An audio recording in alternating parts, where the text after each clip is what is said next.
Understanding the macro play of competitive Apex teams can seem daunting from an outsider's perspective. A new viewer of competitive won't be able to understand what players mean when they call their macro. Hi, I'm MooreOver, and I am here to help break down the world of competitive Apex. Today, I'd like to look into one of the macro playstyles used by Apex teams, the playstyle known for its focus on positioning and overall placement. Today, join me in breaking down the zone strategy.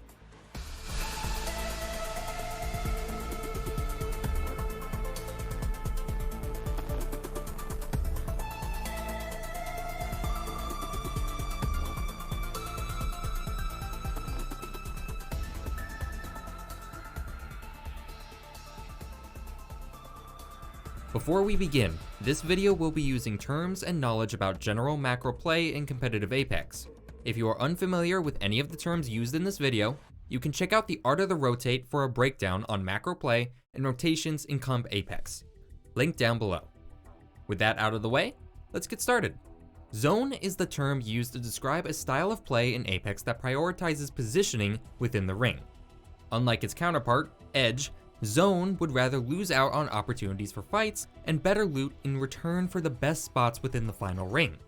To your average casual player, seeing a team with 2 white armors and a blue surrounded by teams stacked with purple armors may seem like suicide, but your average casual match does not play out like competitive Apex does.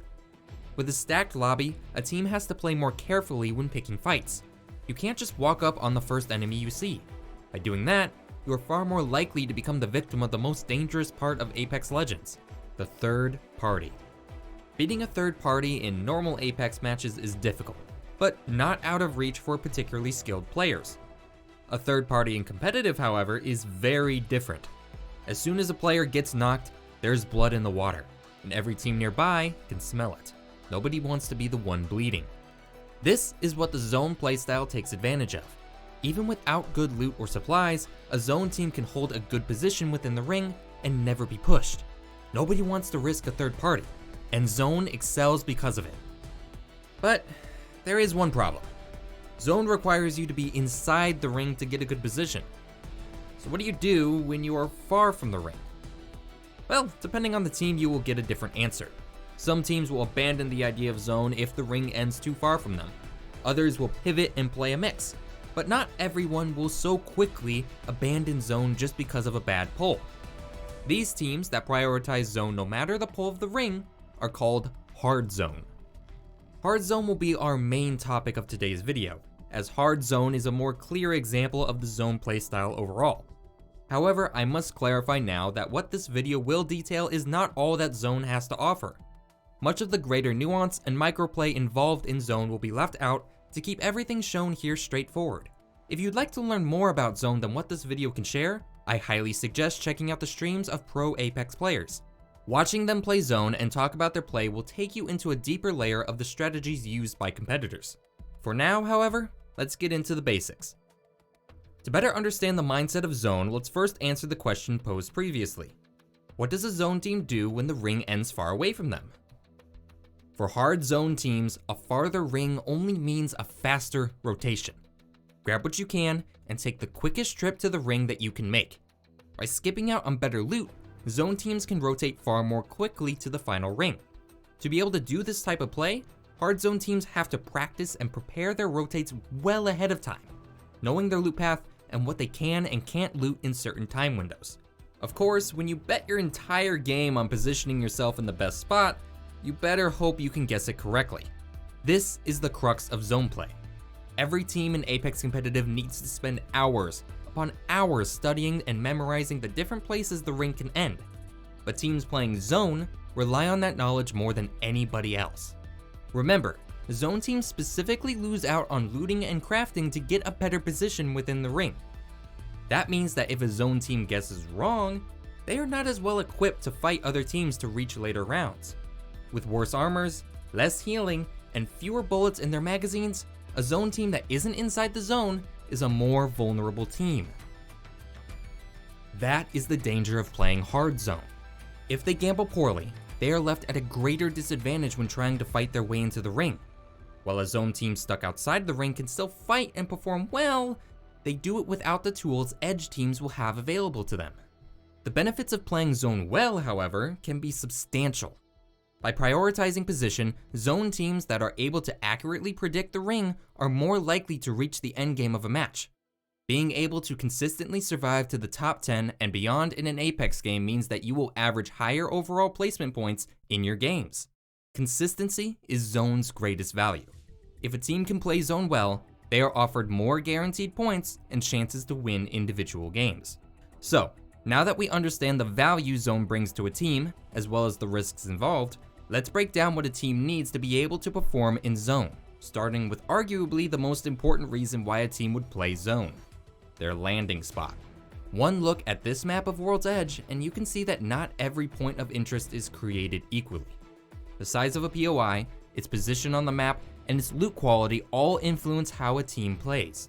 A team that lands at Thermal Station won't be able to play a match the same way a team that lands at Fragment does.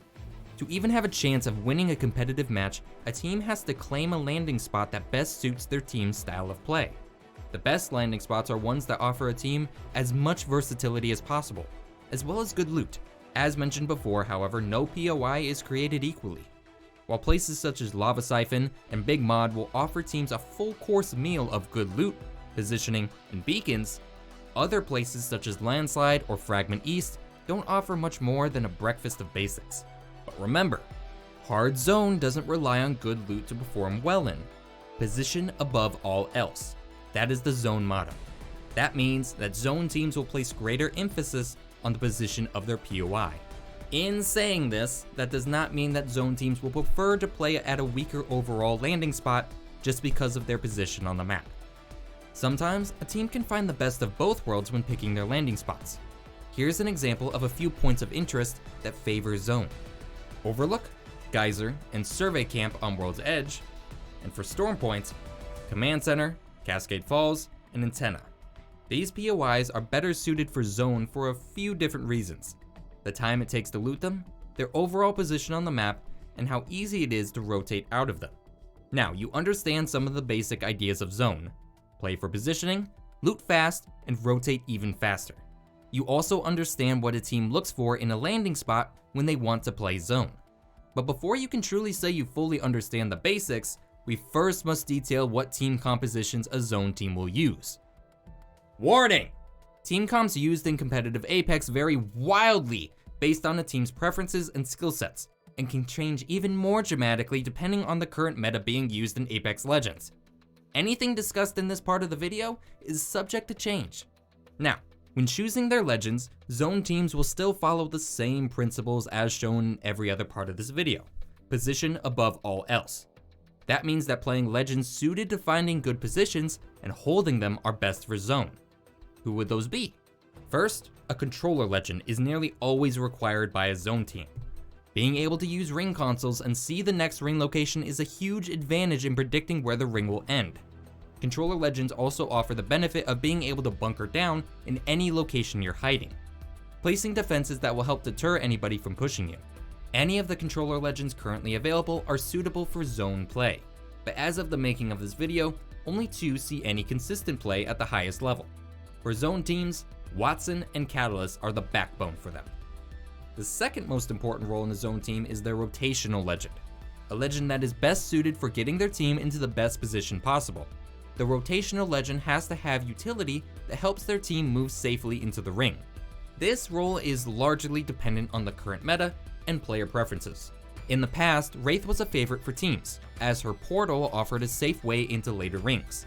Later on, Valkyrie soon became the best in slot for this role, as her Skyward Dive was a jump tower in their back pocket, making fast rotates easier, as well as creating a new option for teams to use in later rings. The introduction of deployable evac towers has since shifted the focus away from Valkyrie. As of the making of this video, the most popular rotational legend to use in competitive is Bangalore. Her smoke grenades give teams far greater versatility in covering sightlines while moving around the map, and her use alongside evac towers and Catalyst offer teams the full range of rotation options to work with. The final third slot in a zone team's composition is the most versatile position to fill, and will be largely dependent on the team's individual skill sets. A zone team looking to have some fighting ability can play Horizon as their third. Other teams will still use Valkyrie as an additional rotation option. Legends such as Gibraltar and Newcastle may be used on more defensive-minded teams as well. Hard zone teams do have an additional legend they can work with, a niche legend who has found a home in the slot of many zone teams, Crypto. When you hear about Crypto's kit and utilities, you'd think that he would be more of a mainstay in Apex competitive. His drone alone can grab teammates' banners, use respawn beacons, scan survey beacons, and even scan enemies in its sightline. All of that without mentioning the power of his EMP. But despite all of that utility, Crypto wasn't seen as a popular option in comp.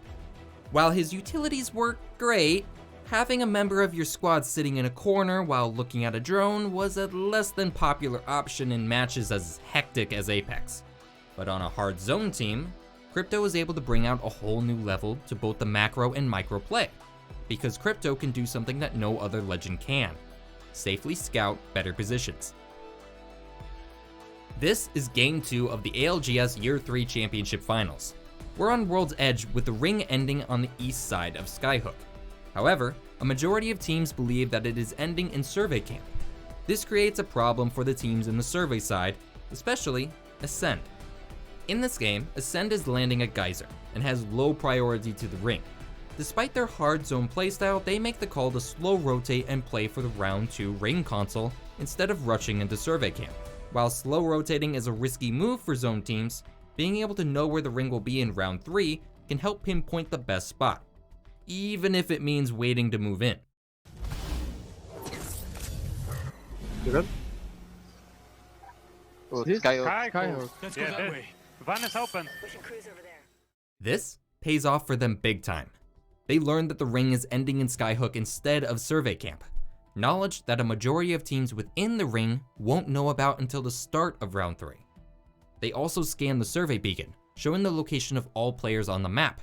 This information gives them the plan they need to move forward. But I'm not really remembering. Can we actually like Valkyrie from the back to like across the mountain? I don't know. Yeah, we can. I think so. If you are in Apex.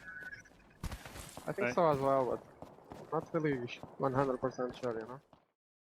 They rotate around Epicenter and pass survey to the far north side, right next to train tunnel. But there are teams everywhere in this scenario, and they no longer have a survey beacon to scan.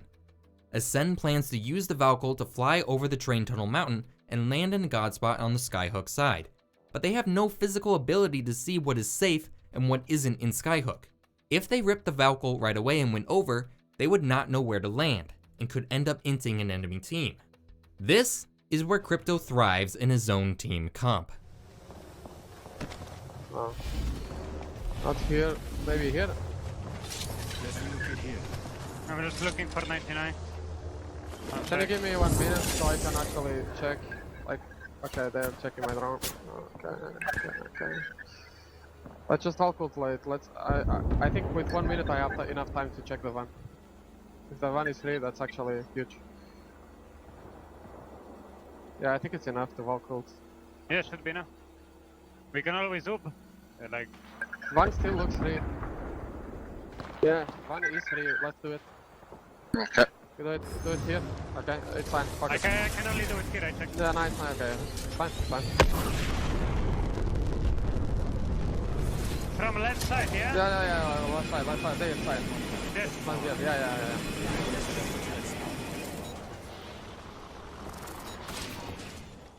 Oh, 99 inside. Okay. We'll have a position to do a top 3 at least. Let's go boys, lock it in. Ascend Kashera on Crypto uses his drone to fly over the mountain, and because of the drone's small size and maneuverability, Kashera is able to scout out an empty space in the truck without any risk. He leaves the drone inside the truck to keep watch over it, and Ascend takes the Valkyrie. Because of the drone, Ascend makes a perfect rotation over the mountain and into the truck. Instead of going out early while trying to fight every other team in, Ascend finds a spot inside the final ring, and because of it finishes the game in 2nd place. I don't think Guys, can we swing the back? I can. Yeah. Gonna EMP them. Yeah. Go, Luca. Hit me. Let's focus One those guy on guys. top. I don't have nades. We have to stand. On me side, my ping. On. On me. Quick, Wait behind that. Wait behind that. One guy, I'm pushing. No, stop. Hey, heal them. You guys cover me. I'm resetting. I'm popping Do that. the Banga crack. Another team on the back. Just play time. They're getting shot on the back. Just play together. I'm gonna rise. Last team, just fight. Too low. I'm climbing the top. I'm with you. I can shoot scatter. Bungalow. Look to your right. On me. Horizon low. Fuck. I'm fine. Go. Position above all else. Crypto complements this philosophy to a T. For another example of how Zone is played, let's tune into J-Ling's Esports during the group stages of the championships. B versus D, Game 1. J-Ling's lands at high point and gets lucky with an early drop, giving them time to quickly loot their small POI and see where the ring will end. In this game, the ring is ending at the far east building of Cliffside. J-Ling's is understandably excited about this ring pull. Remember, we have really good rotate here, guys. Really good. I'm ready. Going to the beacon and I'm ready. No, a good zone for us. Yeah, it's really good for us. Nice, I'm gonna get the roof in the box, right? You go loot inside. Yep. Yeah, it is. It's this Yeah, building, really isn't good. it? Yes, it is. Wanna Joe. go? Yep, let's go. Let's go, boys. From the moment they left the dropship to now, 1 minute and 25 seconds passed. That was the total time that it took J-Lings to loot, see where the ring is ending, and plan their rotation. They do a flashy double jump tower rotation from the highest spot in Storm Point to get the best building in the zone within 2 minutes and 20 seconds of leaving the dropship. This lightning fast rotation helped them beat out Area 310 to the spot, forcing them to take a different building. There shouldn't be. Okay. If there is, we just go low ground, I guess, but...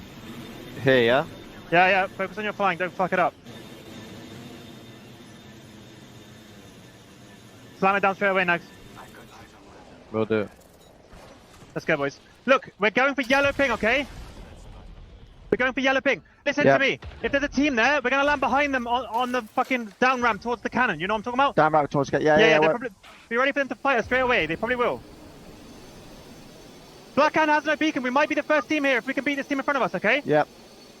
They're flying too. Stay on the roof and let Jay fence up, Nags. Me and you sit on the roof until Jay's fenced up, right? We're gonna fight them for this. Land on the roof. Yep. Come here for this right now. Yeah. They pussied off. They're fucking bad. All right, stay on the roof with me, Nags. Jay, you fence everything. Yep. Presence Okay. fence, Jay. Presence fence. Yes. Presence fence. From here on out, J-Lings holds out their spot for the entirety of the game, using Watson fences and Crypto Drone to keep watch over the opponents and deter anyone from becoming too aggressive. In this game, multiple teams do aggress onto J-Lings, but none of them are able to push them out entirely. During this match, there were multiple instances where they wished to start attacking the teams around them, but decided instead to focus on holding their spot. Position above all else is what they relied on, and this singular focus is what led them to this. There's a kill there. They're smoking. They're walling on their wall. Wait. I might drone on the roof. I'm gonna drone and try and find out what's happening, okay? Yep. Any orcs else, me and PJ? No, I'm gonna have... zero. They're all low ground, I think. Below us? Both teams low ground. I look, you need light more. Here. Here. Both teams low ground, guys. Read the kill feed here. They're gonna fight. I could actually go play there and I could look And over them. fence? Yeah, you could. They have We a need gen, they have a They gen. might climb here and go below us, guys. Nax, look at this for me, please. In the horizon queue. Grab him. Slow. Nice, good job. One horizon dead. Should we slide down? Yeah. Slug roll with me.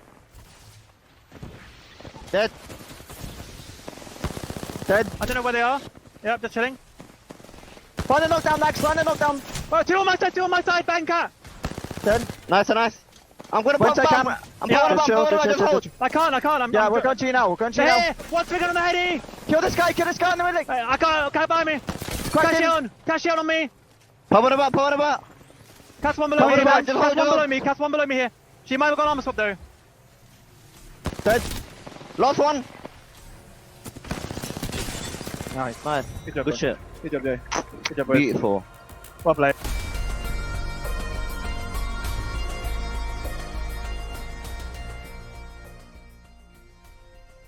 I hope this breakdown helped you better understand the playstyle of Zone in Apex Legends Competitive.